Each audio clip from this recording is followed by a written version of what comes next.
चक्र आपको बताए गए हैं मूलाधार से लेके सहस्रार तक, वो सब के सब सूक्ष्म शरीर के चक्र हैं, माने मन के चक्र हैं। वो बात मानसिक है, वो शारीरिक बात है ही नहीं। कुंडलिनी योग का पूरा उद्देश्य ये है कि आप निचले चक्रों से ऊपरी चक्रों में आते जाएं, चक्रों को खोलते जाएं और अंततः मुक्त ही हो जाएं। वो बात मन की मुक्ति की है, तन में थोड़ी मुक्ति हो जाएगी।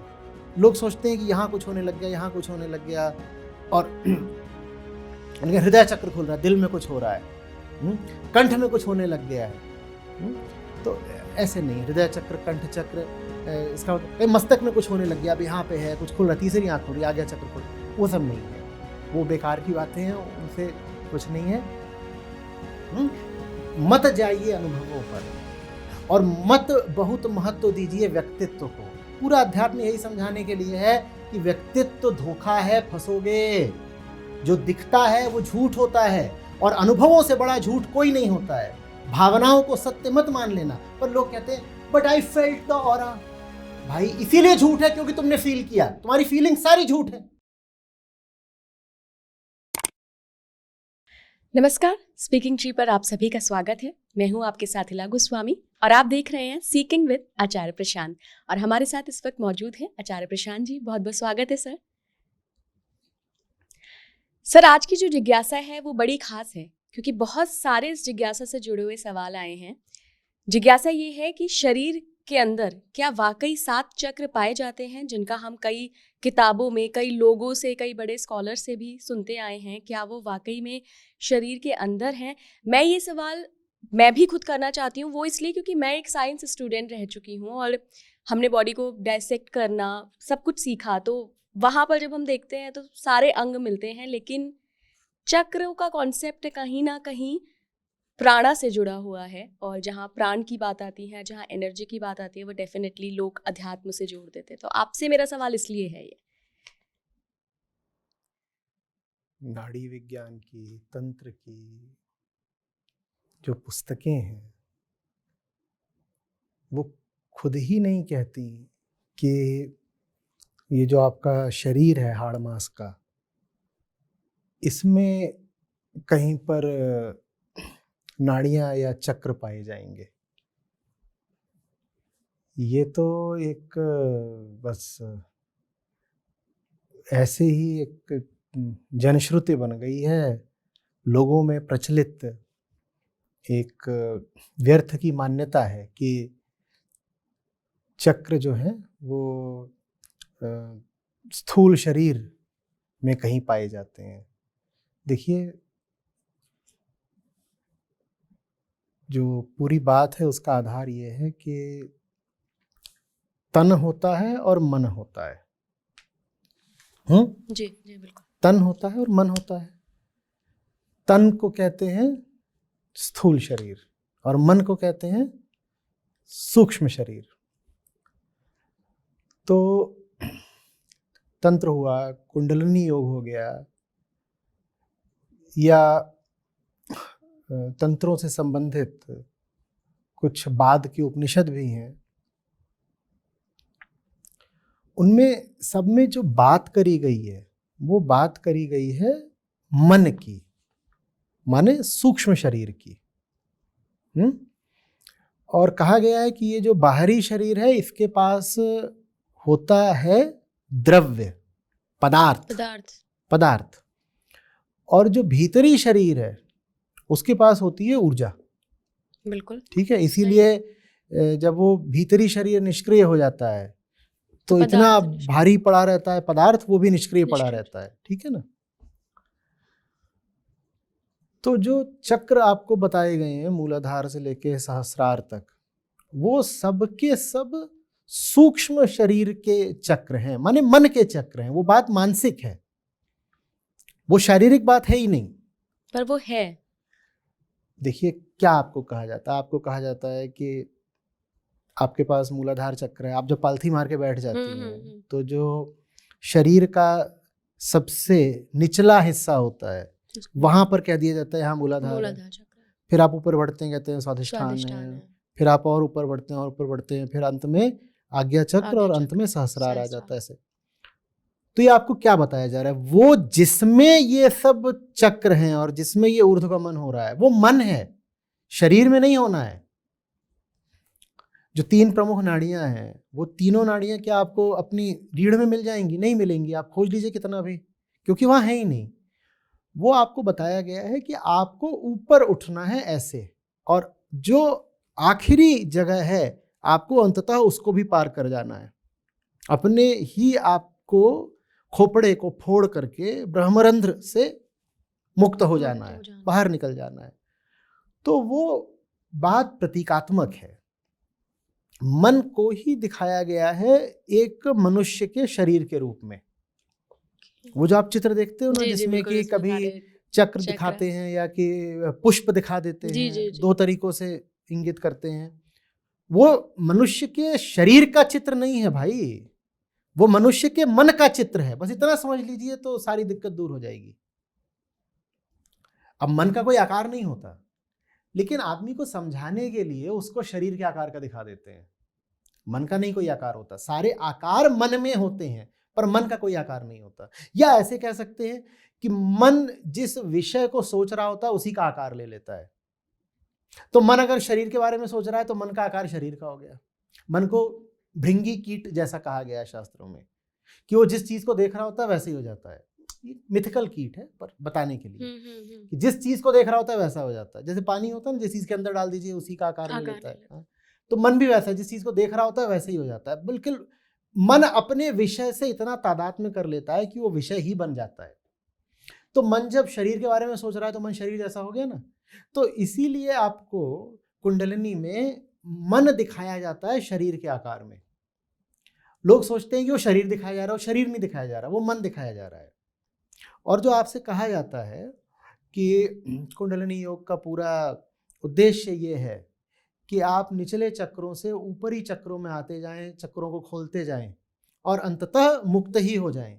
वो बात मन की मुक्ति की है, तन में थोड़ी मुक्ति हो जाएगी। लोग सोचते हैं कि यहाँ कुछ होने लग गया, यहाँ कुछ होने लग गया, और उनके हृदय चक्र खुल रहा है, दिल में कुछ हो रहा है, कंठ में कुछ होने लग गया है। तो ऐसे नहीं है। हृदय चक्र, कंठ चक्र, इसका मतलब मस्तक में कुछ होने लग गया, अब यहाँ पे है कुछ खुल रहा, तीसरी आँख खुल रही, आगे चक्र खुल, वो सब नहीं है। वो बेकार की बातें हैं, उनसे कुछ नहीं है। चेतना को मनुष्य के शरीर के रूप में प्रदर्शित किया जाता है कि मॉडलिंग है, एक तरह की मॉडलिंग है। कुल इतना कहा जा रहा है चेतना का ऊर्ध्वगमन हो, अपनी चेतना को उठाओ। पशु की चेतना एकदम सबसे निचले तल पर रहती है। मूलाधार चक्र कहाँ होता है? जहां आपके यौनांग होते हैं। तो पशु की चेतना वहीं बैठी होती है सारी। वहां से ऊपर उठाते चलो, ऊपर उठाते चलो, उठाते चलो, और अंततः जो अहम भाव है जो यहाँ पर बैठा होता है उससे भी मुक्त हो जाओ, आजाद हो जाओ। तो कुल इतना ही है। उसको ये जानिए कि मन को ऊपर उठाना है। उससे ये सब नहीं है कि पेट में हलचल होने लगेगी, अच्छा अब यहाँ होने लग गया, अब यहाँ होने लग गया। और लोग इस तरह की बहुत बातें करते हैं, वो सब फिजूल बातें हैं, उनमें कुछ नहीं रखा है। तो फिर आप एनर्जी पे क्या कहना चाहेंगे? क्या एनर्जीज एग्जिस्ट करती हैं? मैं यहाँ आत्माओं की बात नहीं कर रही हूँ कि कोई नेगेटिव एनर्जी आ गई, कुछ पैरानॉर्मल हो गया। मैं सिंपल हमारे शरीर की, आपकी एनर्जी, जैसे मैं आपसे मिली थी तो मुझे अच्छा लगा, पॉजिटिव वाइब्स आई। जो मतलब ये सिर्फ कहने की बात नहीं होती है, ये आप महसूस करते हो। जो आप महसूस करते हैं वो आप शब्दों में बयां करना चाहते हैं। देखिए, तो शरीर की जो एनर्जी होती है वो तो अन्न से आती है, बहुत सीधी सी बात है। आप कैलोरीज की बात कर रहे हैं, और किसकी बात करेंगे? मैं यहाँ एनर्जीज की बात कर रही हूँ, ऊर्जाओं की बात कर रही हूँ, ब्रह्मांडीय ऊर्जाओं की बात कर रही हूँ। क्या आप खाना नहीं खाइए, कौन सी ऊर्जा बचेगी? देखिए सर, साइंस सिर्फ पदार्थ को मानता है, मैटर को मानता है। मैं आपसे पूछ रहा हूँ किस ऊर्जा की बात कर रही हैं? आप खाना ना खाइए, आप में कौन सी ऊर्जा बचेगी? क्यों नहीं बचेगी? हमारे जो पुराने ऋषि मुनि थे वो बिना खाए तो साधनाएं करते थे। ये आप जनश्रुति के आधार पर बोल रही हैं, ठीक है? ऋषियों ने कभी नहीं कहा कि मैं बिना खाए बैठा हूँ। ऋषियों ने जो बात कही वो हम पढ़ते नहीं। ऋषियों को क्या पड़ी थी इस तरह के दावे करने की कि खाओ नहीं? उनको इन सब चीज़ों से थोड़ी सरोकार था कि खाना है कि नहीं खाना है। उनका उद्देश्य मन की शक्ति थी सर, ये तो। अरे उन्हें मन की शक्ति नहीं जगानी थी, उन्हें मन से मुक्ति चाहिए थी। उन्हें तो मन से मुक्त होना था। मन की शक्ति जागृत करके वो बेचारे क्या करते? तो ऋषियों ने कभी ये सब नहीं कहा कि मैं खाना नहीं खा रहा, मैं ये नहीं कर रहा। वेदांत में आप मुझे बताइए ना, कहाँ पे कोई ऋषि इस तरह का दावा कर रहा है कि बिना खाना खाए मैं चल रहा हूँ और ये सब बात है? वो नहीं है। जब आप कहते हैं ऊर्जा, तो उससे आपका आशय क्या है? ये मत समझिए कि कोई आशय नहीं होता, हम आएंगे उस पर, कुछ आशय होता है, उसको समझेंगे। तो जब आप कहते हैं ऊर्जा, तो उससे मतलब क्या है आपका? जो मैं महसूस कर रही हूँ, जिस ऑरा को मैं महसूस कर रही हूँ सामने वाले पर्सन के, जिससे मिलकर, अगर किसी से मिलकर मुझे पॉजिटिव लग रहा है तो शायद उसकी अच्छा, ऊर्जाएं आपको मुझसे पॉजिटिव मिलकर है। बहुत पॉजिटिव लग रहा है, ठीक है। और मान लीजिए आपके पास एक पालतू कुत्ता है, ठीक है। अभी अभी आपको मुझसे मिलकर बहुत पॉजिटिव लग रहा है, अभी अभी आके आपको बता दे कि मैं आपके पालतू कुत्ते का खून करके आया हूँ, तुरंत आपको कैसा लगना शुरू हो जाएगा? मुझे बुरा लगना शुरू हो जाएगा। बट अगेन जो एनर्जी मैं महसूस कर रही हूँ, देखिए वो मानसिक स्थिति है सर, वो मुझे बुरा लगेगा क्योंकि किसी ने मेरे दिमाग में ये थॉट भरा है कि वो थॉट नहीं, तुम्हारे, तथ्य है वो चलिए तथ्य भी है, वो तथ्य है, लेकिन वो सिर्फ एक मेरी मानसिक स्थिति होगी उस वक्त की। लेकिन जो मैं आपसे मिलके महसूस कर रही हूँ वो उस मानसिक स्थिति से नहीं बदल सकता। मुझसे मिलके महसूस कर रही हैं, क्या वही चीज ये भी मुझसे मिलके महसूस करेंगे? नहीं। तो मतलब आप जो महसूस कर रही हैं उसका ताल्लुक मुझसे नहीं, आपसे है, मेरी एनर्जी से भी है, बिल्कुल है। एक साथ कदम पर कदम, जी, जी, एक एक कदम चलेंगे।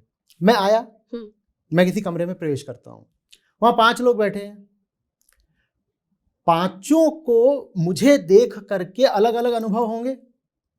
हाँ बिल्कुल होंगे ना जी। तो माने उनको जो अनुभव हो रहे हैं उनका संबंध उनसे है, मुझसे नहीं बाबा। अगर मुझसे होता तो सबको एक ही अनुभव होना चाहिए था। मैं कमरे में घुसूंगा, ठीक है ना, और अगर मेरे एक ही हाथ है तो 5 लोगों को यही अनुभव होगा ना कि मेरा एक ही हाथ है, क्योंकि एक हाथ होना मेरी बात है, उसका संबंध मुझसे है, ठीक है। वो एक ऑब्जेक्टिव चीज है कि मेरे पास एक ही हाथ है, तो 5 लोग कहेंगे ये जो व्यक्ति आया इसका एक ही हाथ था। लेकिन जब बात आती है एनर्जी और ऑरा और वाइब्रेशन की, जी जी, तो मैं कमरे में प्रवेश करूंगा, 5 लोग बैठे हुए हैं, 5 को अलग अलग हो जाएंगे, एकदम हो जाएंगे ना। तो इससे क्या पता चलता है? इससे ये पता चलता है कि आपके ही भीतर जो किसी को लेकर धारणाएं होती हैं, आप उसको कह देते हो कि ये उस व्यक्ति के वाइब्रेशन या उसका ऑरा है। ये उस व्यक्ति का वाइब्रेशन नहीं है, ये आप में उस व्यक्ति के प्रति धारणा है। कुछ है, कुछ हुआ, मैं नहीं इनकार कर रहा। लोग कहते हैं पर मैं उसको देखता हूं तो मुझे कुछ वाइब्रेशंस होते हैं। भाई होते होंगे, लेकिन वो जो चीज है ना, उसका ताल्लुक उस आदमी से नहीं है जिसे देख करके तुम्हें वाइब्रेशन अनुभव हुए। फिर किससे है सर? तुम्हारे भीतर जो पूर्वाग्रह बैठे हुए हैं, तुम्हारे भीतर जो अनुभोक्ता बैठा हुआ है, उससे है। चलिए मैं एक उदाहरण देती हूँ सर, ये मेरी पर्सनल लाइफ का उदाहरण है, हालांकि मैं बहुत पसंद नहीं करती हूँ ऐसे, लेकिन फिर भी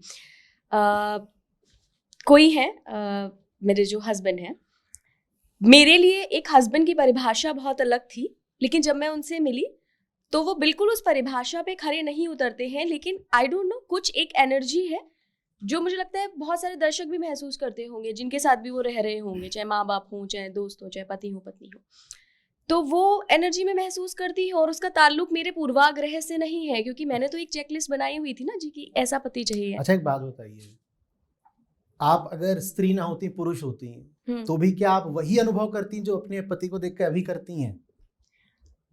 ये थोड़ा सा देखिए कंट्रोवर्शियल क्वेश्चन है, अगर टू बी वेरी ऑनेस्ट मैं जवाब दूं तो क्या पता मैं करती, क्या पता नहीं, थोड़ा सा निष्पक्ष होकर सोचिए। आपके सामने एक व्यक्ति है, ठीक है, जो पुरुष हैं, और जो आपके पति होने जा रहे हैं, उनको देख करके आपको जो अनुभव हो रहा है, क्या आपको 1% भी ऐसा लगता है कि वही अनुभव होता अगर आप भी पुरुष होती? 1% भी संभावना है क्या इस बात की? ही इज वेरी अमेजिंग होती। ऐसा होता है क्या कि आप एक स्त्री को देखें और आपको वही अनुभव हो जो उस स्त्री को देखकर किसी और स्त्री को हो रहा है? नहीं, इसका संबंध आपके स्त्री होने से है। हम क्या करते हैं, देखिए, अपनी भावनाओं को उसकी वाइब्स बोल देते हैं। कि कोई व्यक्ति आया, उसको देखकर मुझ में जो भावना उठी, उसको मैं ये नहीं मानता कि वो मेरी भावना, मैं कह देता हूं नहीं मेरी भावना नहीं है, उसकी वाइब्स है। भाई वो उसकी वाइब्स वगैरह नहीं है, तुम्हारे भीतर उसको देख करके कुछ हुआ है रिएक्शन, और वो जो रिएक्शन है वो बहुत प्रिमिटिव चीज है, बहुत पुरातन चीज है, बड़ी पाशविक चीज है। उसको तुम उसकी वाइब्स बोल रहे हो, उसकी है ही नहीं, वो तुम्हारी है। वो उसकी नहीं है, वो तुम्हारी है। और उसका मैं बिल्कुल प्रमाण दिए देता हूं, आप प्रयोग करके देख लीजिएगा। कोई बोल रहा हो कि ये बंदा है, ये क्या वाइब्स दे रहा है, क्या इसका सॉलिड हो रहा है, और उसे कान में बस ये फुसफुसा दीजिए कि ये जो व्यक्ति है ना, ये तुम्हारा घर लूट के और तुम्हारी पत्नी को लेके भाग रहा है। फिर देखिए कि उसकी वाइब्स बदल जाती हैं कि नहीं। अगर वो उसकी वाइब्स होती तो उसके बारे में कुछ भी आपको बताया जाता, वाइब्स तो नहीं बदलती क्योंकि उसकी वाइब्स है ना, ऑब्जेक्टिव चीज होती। तो ये जो वाइब्रेशन और ऑरा और एनर्जी की पूरी बात है, इसमें ऑब्जेक्टिव कुछ नहीं है। ये आपके अपने पूर्वाग्रह, आपकी अपनी भावनाएं, आपकी अपनी प्रतिक्रिया है जो आप दूसरे के ऊपर सुपर इम्पोज कर रहे हो। उसमें उस बेचारे का कुछ भी नहीं है, कुछ भी नहीं है, एकदम नहीं है, ऐसा कुछ भी नहीं होता। और फिर इसमें इस तरह के बहुत सारे अंधविश्वास जोड़ दिए गए हैं कि यंत्र आते हैं जिससे एनर्जी नाप ली जाती है, ऑरा नाप लिया जाता है। ऐसा कुछ नहीं होता है। और उस आस्था को कैसे सर क्वेश्चन कर दें? अरे बाबा, हर चीज को क्वेश्चन करना होता है। जब मैं अपने अस्तित्व को ही एक प्रश्न चिन्ह लगाने को तैयार हूं तो आस्था क्या चीज होती है? अध्यात्म में साधना की बात कही गई है। अध्यात्म में सबसे पहले स्वयं को जानने की बात कही गई है। कहीं साधना की बात है? साधना स्वयं को जानना ही है। अगर मुझे पता ही नहीं मैं कौन, तो मेरी आस्था की क्या कीमत है? मेरी तो आस्था किसी भी चीज में हो सकती है। आस्था ऐसी जो अंधी हो, मात्र अंधविश्वास है। आस्था के केंद्र में अगर बोध नहीं है तो आस्था रखकर क्या करोगे? आपको कुछ मानना है और आप कह रहे हो चूंकि मैंने माना इसलिए ठीक है, तो ये अहंकार नहीं है क्या? नहीं, ये बिल्कुल अहंकार है सर। हाँ, तो फिर देखिए, एक ईमानदार खोजी मन की पहचान होती है कि वो बहुत सारे सवाल रखता है, बहुत परीक्षण करता है। वो मानने से पहले 100 बार ठोक बजा करके देखता है। और जो अनुभव किया है उसको कैसे अनुभव पे तो वो सबसे पहले अविश्वास करता है। अनुभव वो चीज है जिसको बिल्कुल नहीं मानना होता। देखिए, अनुभव को मानने में प्रक्रिया क्या होती है, साथ साथ चलिएगा। अनुभव कहता है मेरा अनुभव है ना, अहंकार ने कहा तो ठीक ही होगा। अनुभव किसका हो रहा है? आपका ही तो अनुभव है। तो मैं कह रहा हूं मुझे अनुभव हुआ है तो ठीक ही होगा। क्यों? क्योंकि मैं बादशाह हूं, मैं राजा हूं, मैं ही तो हरिश्चंद्र हूं, तो मुझे अनुभव हो गया तो ठीक ही होगा। भाई, अनुभव तो कुछ भी हो जाता है आपको। एक आदमी था, आपको वो बड़ा भला अनुभव होता था, कल धोखा देके भाग गया। क्या हुआ आपके अनुभव का? क्या हुआ आपके अनुभव का? जिंदगी में जितनी चीजें आपको अनुभव हुई हैं, आधे से ज्यादा सब झूठी और गलत निकली हैं। धोखा खाया है, तड़पे हैं, इतना कष्ट हमने सहा है सिर्फ इन अनुभवों के झूठ के कारण। और फिर भी हम कहते हैं पर मेरी तो आंखों देखी बात है। अरे, आंखों देखी बात है, पक्का झूठ होगी। आंखों देखी इसीलिए झूठ होगी, कानों सुनी इसीलिए झूठ होगी। आंखों से ही तो देखा था ना वो सब कुछ जो अंत में तुम्हें धोखा दे गया और कितनी तकलीफें दे गया कि नहीं दे गया। तो अनुभव पे क्यों यकीन कर रहे हो? पर अहंकार, उसको अनुभव पे बहुत यकीन होता है। अनुभव पे नहीं यकीन करना होता, प्रमाण पे यकीन करना होता है। कोई भी दर्शन अनुभव प्रमाण नहीं मानता कि मुझे अनुभव तो किसी कुछ भी हो सकता है। अभी आपको हो सकता है ठंड अनुभव हो रही हो और मुझे पसीने छूट रहे हैं। बताइए, ठंड है कि गर्मी है? आपका मेरा अनुभव अलग अलग है। बिल्कुल। तो अनुभव कैसे प्रमाण हो सकता है सत्य का? बट सर, ये सत्य, ये असत्य भी नहीं है ना कि मुझे ठंड लग रही, मेरे रोंगटे खड़े हो रहे हैं और ये आपको पसीने आपका आ रहे हैं। अहम सापेक्ष सत्य है। और जो अहम सापेक्ष सत्य होता है उसी को झूठ बोलते हैं। जो चीज सिर्फ आपके लिए सच है उसको ही झूठ बोलते हैं। झूठ का कैसे निर्धारण करें? झूठ की परिभाषा क्या? जो चीज सिर्फ मेरे लिए सत्य है उसको ही झूठ बोलते हैं। एक पागल होता है, आप पागल खाने में जाइए, वैसे क्या कर रहे हो, क्या कर रहे हो, क्या कर रहे हो? कहे मैं देख नहीं रहे हो कैनवास है, उस पर चित्र बना रहा हूं। क्या वो चित्र उस पागल के लिए सत्य नहीं है? है, बिल्कुल। हाँ, वो उसकी सत्य, इसीलिए वो पागल कहलाता है, क्योंकि वो चित्र सिर्फ उसी के लिए सत्य है। हाँ, इसी तरह सारे अनुभव होते हैं, बस हमारे लिए होते हैं। मुझे ये बहुत पसंद आ गए, आपको आए? तो इनको देखकर मेरे भीतर जो अनुभव उठ रहा है, मीठा मीठा प्यारा प्यारा, वो आपको तो नहीं उठ रहा है ना। तो इसीलिए ये बात कुछ सत्य की श्रेणी में नहीं आएगी। कोई भी अनुभव किसी को हो सकता है। कोई आदमी शराब पी ले, वो बार बार कहेगा, मैं दिखाता हूं ऐसे, कहते अरे मेरी 7वीं उंगली छोटी क्यों है, मेरी 7वीं उंगली इतनी छोटी क्यों है, बताओ। उसको 7वीं उंगली का अनुभव हो रहा है कि नहीं हो रहा है? हो रहा है ना। वो ऐसे ऐसे दिखाकर अरे मेरी 7वीं उंगली छोटी क्यों है।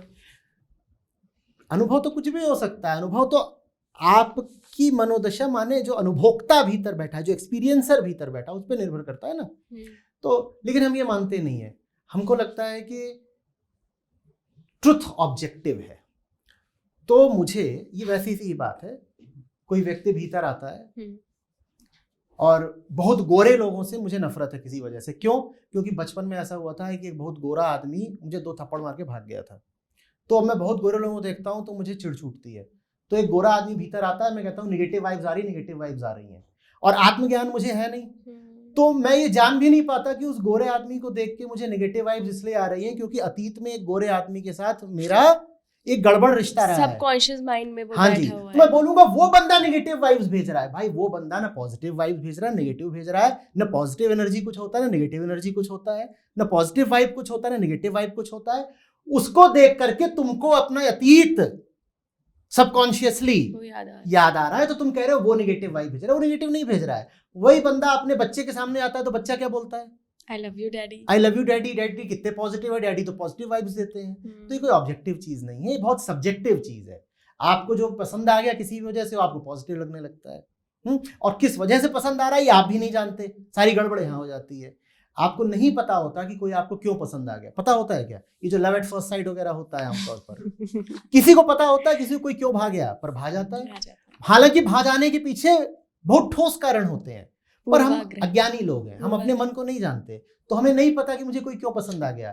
तो उस अपने अज्ञान को हम ढक देते हैं ये बोल करके कि वो बंदा पॉजिटिव है, या उसका ऑरा बड़ा प्रबल है, या वो पॉजिटिव वाइब्स भेज रहा था। कुछ नहीं था, वो भीतर एक चीज बैठी हुई थी, तुम्हारे भीतर, उसके भीतर नहीं, तुम्हारे भीतर, जिसके कारण तुमको भाग गया, और अब तुम उसमें तरह तरह की बातें कर रहे हो, पॉजिटिव नेगेटिव, और ये सब ये बेकार की बातें, इनमें कुछ नहीं। तो फिर सर हम लोगों को कैसे मतलब लोगों को कैसे देखें, देखने का नजरिया कैसे तय करें? ज्ञान आने के बाद या और क्या, खुद को जानने के बाद? और क्या, जब मैं स्वयं को नहीं जानता मैं किसी को क्या जानूंगा? मेरे भीतर बेहोशी छाई हुई है, लेकिन मैं बेहोशी के कारण ही लगा हुआ हूं दुनिया की जांच पड़ताल करने में, वो पॉजिटिव है कि नेगेटिव है। तुम क्या, तुम पहले होश में आओ ना, ये छोड़ो कि दुनिया पॉजिटिव है कि नेगेटिव है। हो सकता है दुनिया हो ही ना। बताइए मेरी 7वीं उंगली पॉजिटिव है कि नेगेटिव है? है ही नहीं, है ही नहीं। तो बस यही बात है, जो चीजें तुम्हें जैसी दिख रही है ना वैसी है ही नहीं। अब मैं क्या बताऊं कि पॉजिटिव है कि नेगेटिव है ही नहीं, तो पॉजिटिव कहां से होगा? है ही नहीं तो नेगेटिव कहां से होगा? लेकिन ये तुम्हें तब पता चलेगा जब दूसरों का पॉजिटिव नेगेटिव छोड़ करके, फुर्सत लेकर के भीतर अपने आप को देखोगे। अपने आप को देखो, वही आत्मज्ञान है, वही अध्यात्म है। ये सब फिरंगी बातें दुनिया भर की कि औरा चमका दिया, ये कर दिया, वो कर दिया, नहीं जाने कहाँ से आ रही है, घोर अंधविश्वास। और ये पढ़े लिखों का अंधविश्वास है, ये इंग्लिश स्पीकिंग अंधविश्वास है, बड़ा दुखदाई अंधविश्वास है ये। सर आपने जितनी चीजें समझाई हैं अभी तक में, उससे मुझे एक चीज समझ में आई, अगर सब चीजें सब्जेक्टिव हैं और ऑरा जैसी, एनर्जी जैसी चीज नहीं है, ये हमारे अंदर है, हम जैसे हैं, हम खुद दूसरे को वैसा ही महसूस करते हैं। तो मान लीजिए इस गेट से अभी स्वामी विवेकानंद जी आ रहे हैं, कबीरदास जी आ रहे हैं, और एक अपराधी घुस के आ रहा है, चोर आ गया मान लीजिए, अभी जस्ट पॉकेट मार के आया है, तो उन तीनों को देखकर मुझे जो महसूस होगा वो डेफिनेटली आई एम 100% श्योर कि वो बिल्कुल अलग होगा। ठीक है, ये वहां से विवेकानंद जी आ गए और उनके पीछे एक चोर आ गया, और मैं हूं कुत्ता, भूखा जंगली कुत्ता। मेरे लिए दोनों ही क्या है? मांस। कुत्ते की बात तो नहीं कर रहे सर। अरे मैं उदाहरण समझाएगा आपको। मेरे लिए वो वही होंगे जो मैं हूं। मैं अगर एक भूखा कुत्ता हूं तो मेरे लिए विवेकानंद भी क्या है? मांस। और वो चोर भी क्या है? मांस। समझिए बात को। समझ गई मैं, समझ गई बात को। मैं अगर एक पुलिस वाला हूं तो वो दोनों क्या है मेरे लिए? उनमें से क्या अंतर है? मैं कहूंगा अरे वो पीछे जो आ रहा है मेरी उसमें रुचि है, उसमें रुचि है। ठीक है। वेदांत जो है वो कंप्लीट सब्जेक्टिविटी का विज्ञान है। वो कहता है भैया दूसरा कोई है ही नहीं, तो दूसरे का ऑरा कहां से आ जाएगा? तुम ही तुम हो, तुम ही तुम हो, मेरे तुम्हारे अलावा कोई दूसरा नहीं है। अहमेव ही केवलम, मात्र मैं ही हूं, तो दूसरा कोई आ कहां से गया भीतर? जब दूसरा है ही नहीं तो उसका ऑरा कहां से आ गया?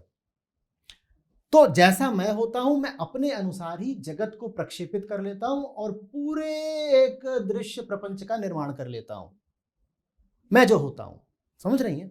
मान लीजिए विवेकानंद भीतर आते हैं, ठीक है, जो चोर पीछे पीछे आ रहा है वो बूढ़ा चोर है, और विवेकानंद को तो हम जानते ही हैं कितने सुगठित शरीर के थे और कितने सुंदर भी दिखते थे। और विवेकानंद आ रहे हैं और पीछे आ रहा है एक 70 साल का मरियल चोर, ठीक है, और कोई युवा स्त्री बैठी हुई है, तो उसको तो वो दोनों अलग अलग दिखाई देंगे ही। और उन दोनों की भिन्नता जिस प्रकार उस स्त्री को अनुभव होगी, उसी प्रकार एक पुरुष को अनुभव नहीं होगी। ये समझिएगा। इतना ही नहीं, विवेकानंद अगर धुर भारतीय कपड़ों में आ रहे हो तो आपको एक प्रकार का अनुभव होगा, और वही अपने कपड़े बदल लें आपको दूसरी प्रकार का अनुभव होगा। आप कहती हैं, आप ये व्यक्तित्व की बात कर रहे हैं तो सर, और मैं क्या- और अनुभव आप- की बात कर रही हूँ। अनुभव जो व्यक्तित्व का ही तो होता है। जो मुझे अनुभव होगा या जो इन लोगों को अनुभव होगा वो बहुत अलग चीज है, वो अरे व्यक्तित्व बाबा, का अनुभव आपकी नहीं है। इंद्रियां अगर बंद कर दी जाएं तो आपको कोई अनुभव होगा?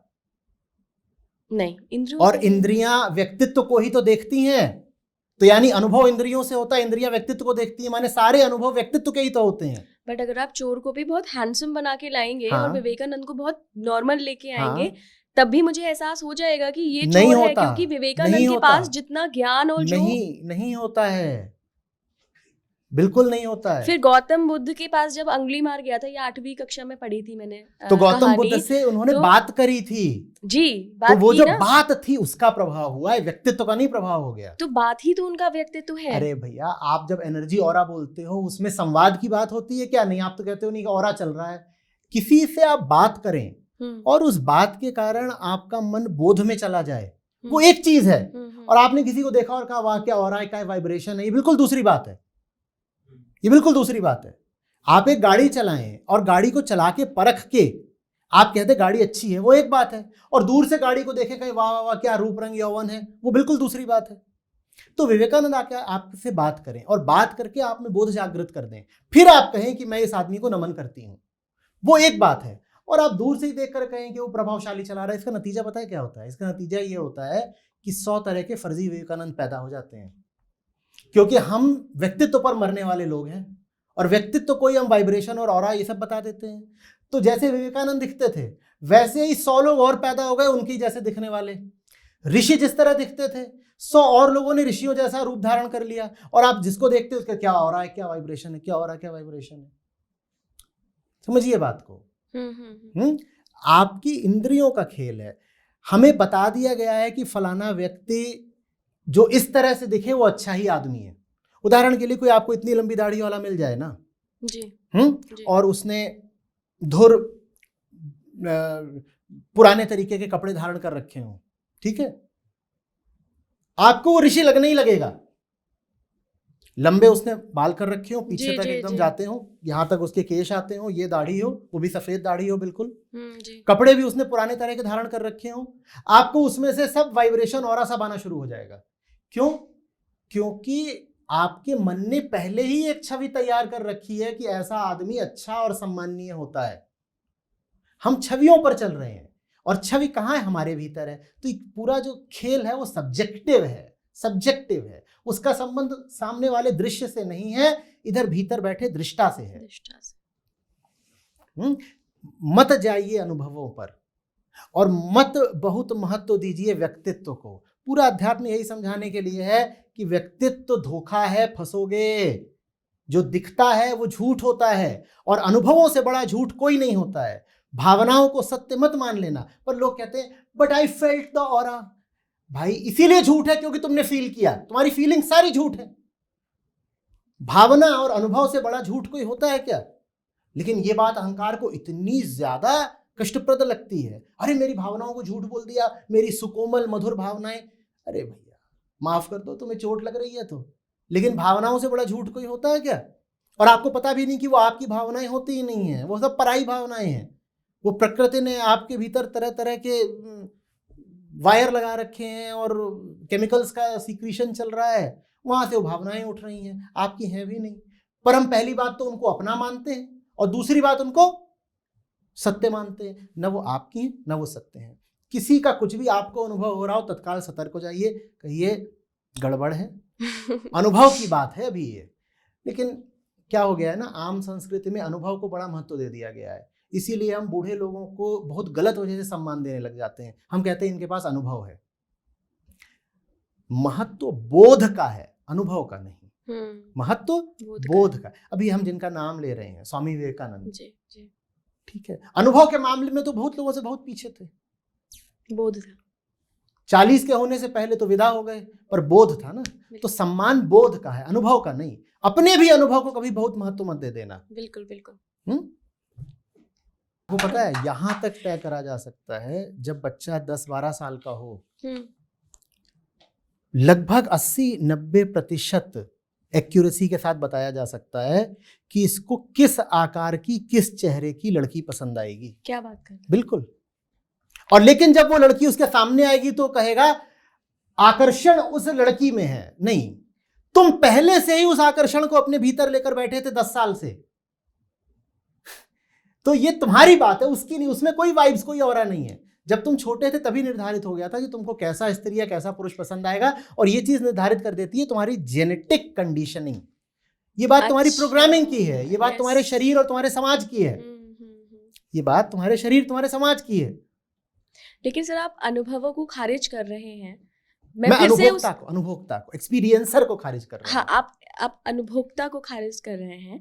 तो बस एक छोटा सा सवाल मैं ये पूछ रही हूँ कि आपका इंटरव्यू किया है, ऐसे मैंने बहुत आध्यात्मिक गुरुओं का इंटरव्यू किया है, बहुत मोटिवेशनल स्पीकर्स का किया है।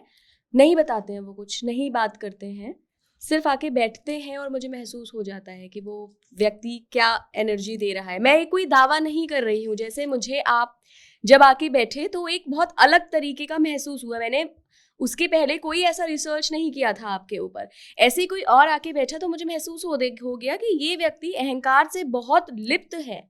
अच्छा, एक बात तो वो अनुभव को मैं कैसे खारिज कर दूं? मेरा दिमाग कैसे खारिज कर? मैं बता रहा हूँ ना, मैं ट्रेन में चलता हूँ, मैं फ्लाइट में चलता हूँ, मैं बैठा, आप कह रही हैं आपको कुछ अनुभव हुआ। मैं ट्रेन में चलता हूँ, फ्लाइट में चलता हूँ, मेरे पास 10 लोग और बैठे रहते हैं, उन्हें कुछ नहीं अनुभव होता, क्योंकि उन्हें नहीं पता है कि मैं आचार्य प्रशांत हूँ। मेरे फ्लाइट में मेरी बगल की सीट पे बैठा है, उसे कभी कुछ नहीं अनुभव होता। वो सो रहे, खर्राटे मारे, मेरे ऊपर गिर रहा है। अब बीच में वो, मैं कह रहा हूँ भाई थोड़ा सा मुझे भी हाथ रखने को दे रहा, कह रहा है वो थोड़े मेरे प्रति सम्मान भाव से भर गया है। हाँ, अभी कोई आकर के उसको मेरा विकिपीडिया पेज दिखा देगा तो कहे अरे नमन नमन आचार्य जी नमन।